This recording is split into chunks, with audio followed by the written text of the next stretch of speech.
গাজায় যুদ্ধবিরতি কার্যকর হলেও সাধারণ মানুষের দুর্ভোগ কমেনি।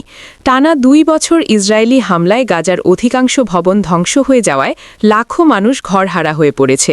বাধ্য হয়ে অনেক পরিবার অস্বাস্থ্যকর পরিবেশে তাঁবুতে বসবাস করছে, যেখানে ন্যূনতম জীবনযাপনের সুযোগ নেই। আবর্জনার ভাগাড়ের পাশে তাঁবু গেড়ে থাকতে হচ্ছে বহু ফিলিস্তিনিকে।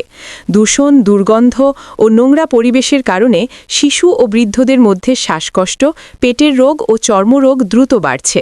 বিশুদ্ধ পানির সংকট পরিস্থিতিকে আরও ভয়াবহ করে তুলেছে। স্থানীয় চিকিৎসকদের মতে, গাজায় ভাইরাস ও ব্যাকটেরিয়ার সংক্রমণ আশঙ্কাজনক হারে ছড়াচ্ছে। ইসরায়েলি হামলায় পানি ও স্যানিটেশন ব্যবস্থা প্রায় ধ্বংস হয়ে যাওয়ায় জনস্বাস্থ্য মারাত্মক ঝুঁকিতে পড়েছে। একই সঙ্গে বর্জ্য ব্যবস্থাপনায় বাধার কারণে শহর জুড়ে জমে আছে লাখ লাখ টন আবর্জনা। বাস্তুচ্যুত মানুষেরা বলছেন, তারা এখন ২ যুদ্ধের মধ্যে বেঁচে আছেন, একটি বোমার, অন্যটি ময়লা ও রোগের বিরুদ্ধে। বিশেষ করে শিশুদের শারীরিক ও মানসিক ক্ষতি সবচেয়ে বেশি হচ্ছে। গাজা ধীরে ধীরে বসবাসের অযোগ্য হয়ে উঠছে বলে আশঙ্কা প্রকাশ করছেন স্থানীয় বাসিন্দারা।